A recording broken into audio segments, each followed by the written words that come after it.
नेपालभित्रकै बुवासाहरूले यो देश सिद्धाइसकेका छन्। आफ्ना कुर्सीका लागि, आफ्ना स्वार्थका लागि राष्ट्र देशभित्रका बेमान बुवासाहरू भल्चर कल्चरमा आबद्ध भइसकेका छन्। सामन्त तिम्रा प्रिय बन्छन् रातोमा भेट्नलाई, सामन्त तिम्रा प्रिय बन्छन् रातोमा भेट्नलाई, तिमीको आडमा विश्वासघात गर्यौ जनता र देशलाई। संसद र पार्टी छोडेर हिँड्यौ बनेर भगुवा, संसद र पार्टी छोडेर हिँड्यौ बनेर भगुवा, पचेन तिमीलाई भूमिका गहन बन्नलाई अगुवा।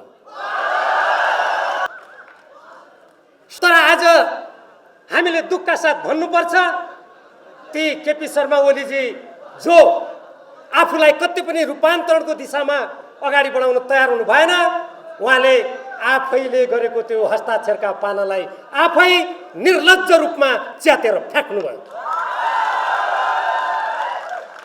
उहाँ आज भन्नुहुन्छ यो कानुनको विषय होइन, राजनीतिको विषय हो। देशको प्रधानमन्त्रीलाई संविधानको विषय के हो, राजनीतिको विषय के हो, नेपालको मूल कानुन या कुनै पनि देशको मूल कानुन संविधान कसरी राजनीतिसँग अन्यन्याश्रित भएको हुन्छ भनेर मेरो देशको प्रधानमन्त्रीलाई म कानुनको विद्यार्थी भएर पाठ पढाउन यहाँ उभिनु पर्दा मलाई दुःख लागेको छ। उहाँले संविधान मिच्नु भएको छ, देशको राजनीतिलाई छेदविच्छेद पार्नु भएको छ।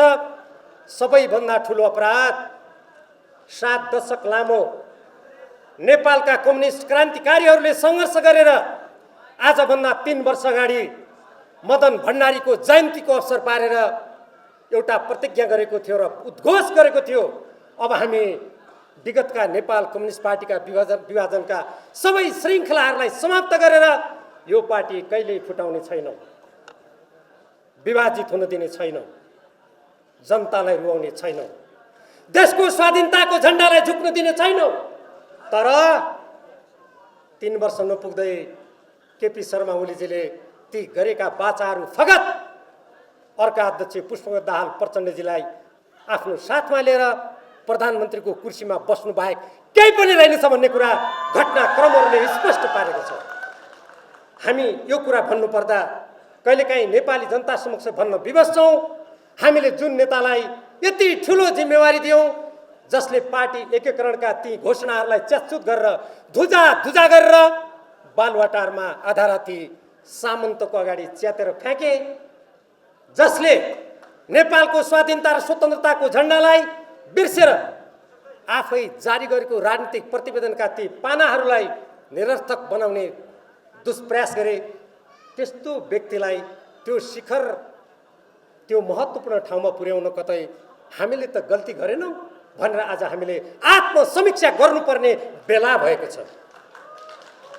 उहाँ भन्नुहुन्छ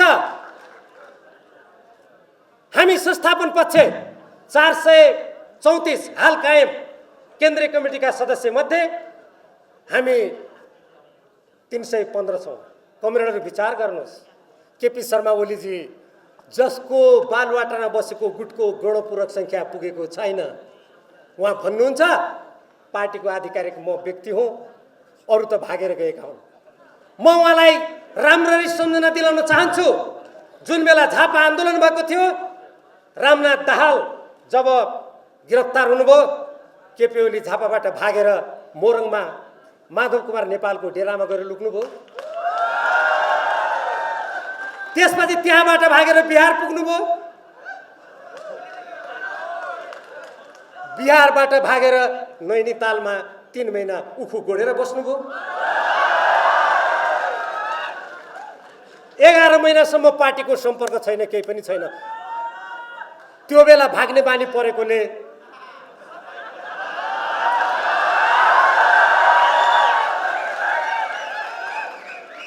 अहिले त संसदबाट भाग्नुभयो, पार्टीको बैठकबाट भाग्नुभयो, जनताको बीचबाट भाग्नुभयो। नेपाली शब्दकोशमा यसरी भाग्नेलाई 1 नम्बरको भगुवा भन्ने गरिन्छ।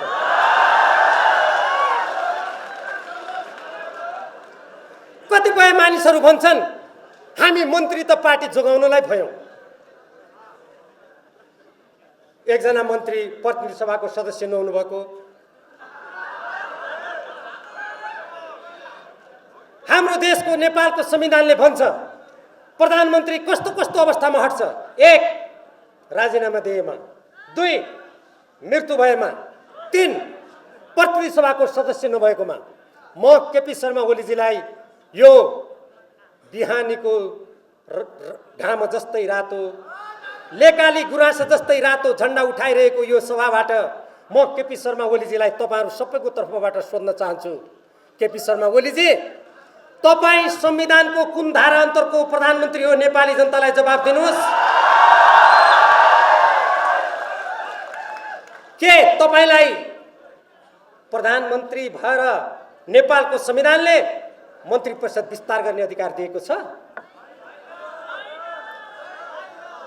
हुन त नैतिकता भन्ने कुरा जसले त्यो नैतिकता मान्छ उसको लागि हो। घरका तालचाहरू पनि साधुको लागि मात्रै हुन्, हैन? उहाँले मन्त्री परिषदको विस्तार गर्नुभएको छ र जसरी प्रतिनिधि सभा विघटन गरेर एकचोटि उहाँले नेपालको संविधानमाथि बुट बजार्नुभयो, दोस्रो बुट मन्त्री परिषदको विस्तार गरेर गर्नुभएको छ र त्यो विस्तारित मन्त्री परिषदमा निर्लज्जहरू गएर कुर्सीमा बस्न गएका छन्, पदलोलुप अरूलाई भन्छन्। यो लडाईँ कुनै पदको लागि होइन।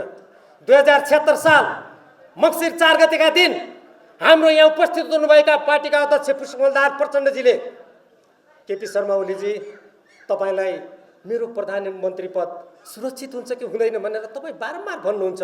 5 वर्ष अब तपाईँ नै प्रधानमन्त्री हुनुहोस्। उहाँले निर्णय गर्नुभयो। सम्भवतः उहाँलाई आज म त्यति बेला पछि नहटेको भए यो पार्टी जोगिन्थ्यो कि जस्तो लागेको हुन सक्दछ। तर उहाँले निस्वार्थ भएर केपी शर्मा ओलीजीलाई भन्नुभयो, गएको भदौ 26 गतेका दिन हामी देशप्रति चिन्तित भएर हामी सबैले थाई कमिटीमा एक स्वरले भन्यौं केपी ओलीजी को असीमित सत्ताको प्यास मेटिएको छैन, उहाँलाई तृप्त हुन दियो। उहाँ 5 वर्षको लागि प्रधानमन्त्री हुनुहोस्, महाधिवेशनसम्म उहाँ अध्यक्ष हुनुहोस्। हामीले सर्वसम्मत निर्णय गर्यौं। मैले त्यसपछि घरमा गएर त्यो दिन राम्ररी सुतेर सोचेँ, केपी ओलीजीको विगतको इतिहासले के साँच्चीकै यसको सम्मान गर्ला? मेरो मनमा आशंका थियो। मैले लामो लेख लेखेँ अनलाइन खबरमा। अलिकति शंका थियो। जब अन्तर्पार्टी निर्देशन 5 मा हस्ताक्षर गर्ने बेला भयो, मैले पार्टी अध्यक्षबाट जानकारी प्राप्त गरे अनुसार महासचिव र उहाँले भन्नुभयो, महोदय अब हस्ताक्षर गर्नु। अनि केपी ओलीजीले भन्नुभएछ, म मान्दिनँ, म गर्दिनँ। किन? तपाईहरुले मलाई घिसारेर यहाँ पुर्याउनु भयो, म गर्दिनँ। उहाँकै महासचिवले भन्नुभएछ, होइन अध्यक्ष महोदय, यो त हाम्रो सहमतिको भाषा हो, गर्नुस्। अनि अन्तमा भन्नुभएछ, ल त ल, समस्या समाधान छ भने गरिदिउँला। उहाँले हस्ताक्षर गर्नुभयो।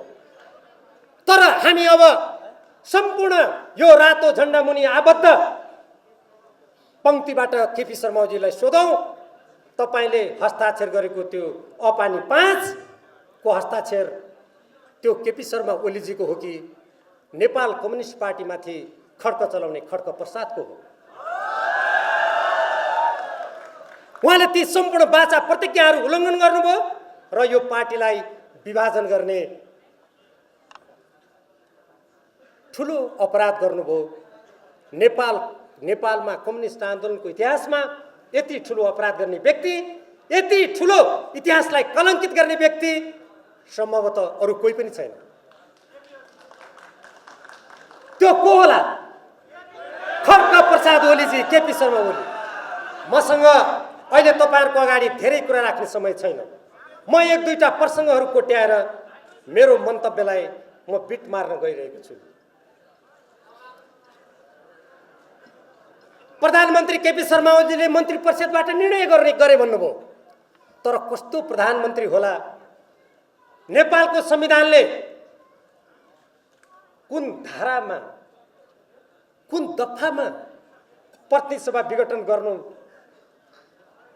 गर्न सक्ने प्रधानमन्त्रीको अख्तियारी छ, अधिकार छ भनेर उहाँले कतै उल्लेख नगरी राष्ट्रपतिलाई पत्र लेख्नुभयो।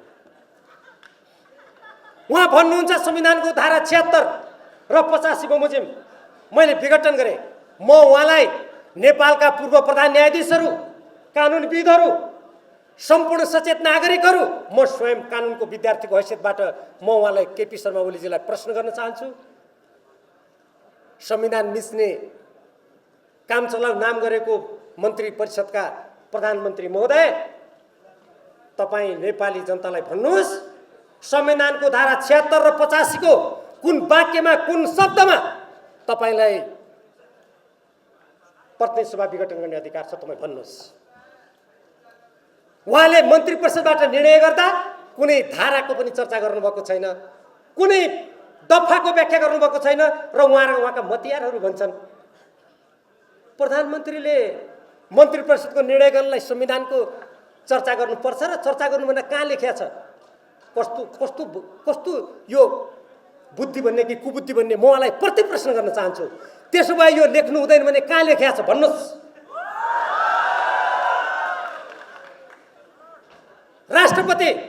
राष्ट्रपतिको कर्तव्य लेखिएको छ नेपालको संविधानमा, स्पष्ट भाषामा त्यहाँ भनिएको छ संविधानको संरक्षण गर्नु राष्ट्रपतिको कर्तव्य हुनेछ। म मदन भण्डारीको त्यो महान त्याग, जसले देशभक्तिको झण्डा उठाउँदा दासढुङ्गामा मारिनु पर्यो, म ती जननेताको स्मरण गर्दै राष्ट्रपतिलाई प्रश्न गर्न चाहन्छु।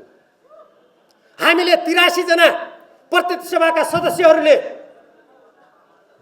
गत वैशाखमा प्रधानमन्त्रीले एकपटक ल्याएर संवैधानिक परिषदको सम्बन्धी कानुन संशोधन गर्नु खोजेको कुरालाई खारेज भइसकेको, त्यो देशको लागि आवश्यक छैन भनेको कुरा स्वयं प्रधानमन्त्री राष्ट्रपतिले भनिसकेको कुरामा फेरि प्रधानमन्त्रीले त्यो अध्यादेश ल्याउँदा हामीले शीतल निवासमा गएर समावेदन दिँदा हाम्रो निवेदनलाई दर्ता नगर्ने राष्ट्रपति महोदय, तपाईले सिंहदरबारमा निर्णय गर्न पाएको छैन। शीतल निवासबाट तुरुन्तै आफ्नो कर्तव्यलाई बिर्सेर तपाईले प्रधानमन्त्रीको असंवैधानिक कदमलाई किन छाप लगाउनु भयो? यो जनताको प्रश्नको जवाब राष्ट्रपतिले पनि दिनुपर्छ। अब समय नभएको हुनाले म अन्तिममा एउटा कुरा यहाँहरू जस्तो युवा कमरेडहरूलाई आह्वान गर्न चाहन्छु। हामी आज कसैका बा हुन सक्छौँ, घरमा हामी कसैका दाजु पनि हुन सक्छौँ, कसैका श्रीमती, कसैका श्रीमान, कसैका काका हुन सक्छौँ, तर हामीले जुन झण्डा समातेका छौँ, हामीले जुन सिद्धान्त समातेका छौँ, यो सिद्धान्त अन्तर्गत हामी कसैको बा पनि छैनौँ, हामी कसैको दाइ पनि होइनौँ। हामी फगत हौँ भने हामी एकअर्काको कमरेड हौँ, साथी हौँ, सहयोग हौँ। यही भावनाका साथ जसरी हामीले विगतका दिनहरूमा इतिहासका प्रत्येक निरङ्कुश तन्त्रलाई ढाल्यौँ, प्रत्येक पटक नेपाली जनताको स्वतन्त्रताको झण्डालाई उठायौँ, स्वाधीनताको झण्डालाई उठायौँ। आज हाम्रा लिपु लेक मिचेका छन्, काला पानी मिचेका छन्, लिम्पिया धुरा मिचेका छन्, हाम्रा सुस्ता महसपुर मिचेका छन्, प्यारा ताल मिचेका छन्। अनि यो देशका प्रधानमन्त्रीले निर्लज्ज रूपमा असंवैधानिक सरकारको, यो रामचलाउ सरकारको मन्त्रीलाई भारतमा पठाएर बालुवाटारमा सामन्तलाई राति भेटे जतिको पनि हाम्रो देशको परराष्ट्र मन्त्रीको एउटा पनि मान इज्जत नराख्ने गरेर देशको स्वाभिमानलाई झुकाएको छ। त्यसकारण म कमरेडहरू सबैलाई राष्ट्रको स्वाधीनताको झण्डालाई बुलन्द गर्नको लागि, हामी कहिले कसैको उपनिवेश नभएको नेपाल, हामी ती वीर बहादुर नेपालीका सन्तानहरूको झण्डालाई झुक्न नदिनुको लागि, निरङ्कुशतालाई टिक्न नदिनुको लागि, संविधान मिच्न नदिनुको लागि आन्दोलनको मैदानमा सशक्त रूपमा अगाडि बढाउँ। हाम्रो विजय निश्चित छ। धन्यवाद। नेपाल भित्रकै गुवासाहरूले यो देश सिद्धाइसकेका छन्। यो देशको राष्ट्रियतामा प्रश्न चिन्ह आइसकेको छ। यो देशको मौलिकतामा प्रश्न चिन्ह आइसकेको छ। यो देशको स्वाभिमानमा प्रश्न चिन्ह आएको छ। आफ्ना कुर्सीका लागि, आफ्ना स्वार्थका लागि राष्ट्र देशभित्रका बेमान गुवासाहरू कल्चरमा आवस्थ भइसकेका छन्। यसै कारणले अन्य नेपालका सपुतहरूले, सपुत्रीहरूले पुर्याउनु भएको योगदानलाई हामीले सम्मान गर्न सकेनौँ भने यो चन्द्र सूर्य झण्डा अङ्कित चाहिँ झन्डामा पनि प्रश्न चिन्ह आउँछ। यो देश क्रीडा स्थल बन्न सक्छ यदि तपाईँ हामीले समयमै विचार पुर्याएनौँ भने।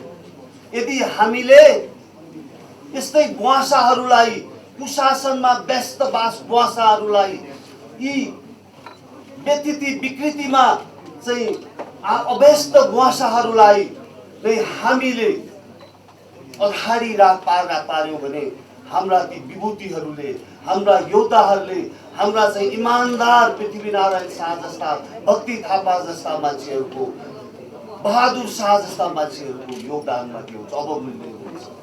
उहाँ हाम्रो राष्ट्रिय पिता हो, राष्ट्रिय पिता हो, एकताको प्रतीक हो। राष्ट्रिय पितालाई हामी उहाँको सन्तानले आफ्नो पितालाई अपमान गर्न खोज्यौँ भने हाम्रो अस्तित्वमाथि पनि शङ्का हुन्छ। त्यसकारणले म यो पौष धेरै बोल्न चाहन्न। पौष 27 गते 10:30 बजे रत्न पार्कमा सम्पूर्ण दाजुभाइ दिदी बहिनीहरू, तराई मधेस पहाड हिमालका दाजुभाइ दिदी बहिनीहरू, देशभित्र भएका दाजुभाइ दिदी बहिनीहरू, विदेशमा भएका दाजुभाइ दिदी बहिनीहरू, तपाईहरू जहाँ जहाँ हुनुहुन्छ त्यहाँ यस्ता सपुतको सम्मानको लागि, राष्ट्रिय एकता प्रवर्धन गर्नको लागि, राष्ट्रियता जोगाउनको लागि, हाम्रो मौलिकताको संरक्षण गर्नको लागि एक भएर उहाँको सम्मान दिउँ र अनि मात्र नेपाल आमाले हामीलाई सम्मान दिनुहुनेछ। यदि तपाईँ हामीले उहाँको सम्मान गर्न सकेनौँ भने हाम्रो अस्तित्व अन्त्य हुनेछ।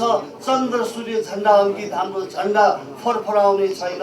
त्यसैले म फेरि पुनः सम्पूर्ण आदरणीय दाजुभाइ दिदीबहिनीहरूलाई 27 गते आफ्नो क्षेत्रबाट पृथ्वीनारायण शाहको जन्म जयन्तीलाई एकता दिवसको रूपमा मनाउनको लागि हार्दिक अपील गर्दछु।